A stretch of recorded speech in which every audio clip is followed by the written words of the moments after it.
Hai semua, hari ini kita belajar resipi sambal belacan. Bahan-bahan adalah cili besar, cili kecil, merah, hijau, limau besar, limau kecil, bawang putih, belacan. Mai kita bakarkan belacan sampai wangi. Kalau belacan tidak bakar, dia boleh bau busuk sedikit. So selalu saya pun bakar jugalah. Belacan sudah wangi, kita tuangkan bahan-bahan tadi kita yang standby dah.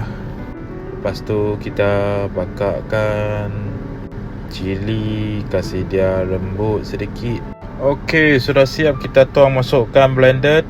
Lepas tu 2 sudu gula, sos sotong.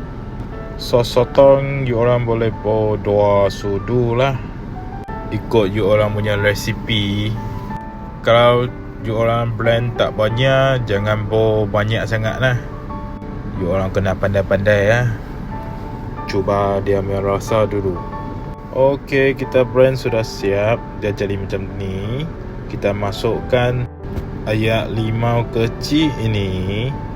Yang ini ayak limau besar.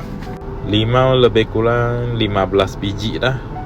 Lepas tu kita kacau-kacau, kasih dia balance. Kita boleh coba tengok rasa okey tak. Rasa sudah okey, sudah wangi. Okey, sudah siap macam ini. Mari kita coba tengok. Sedapnya. Jangan lupa follow, like and share. Thank you.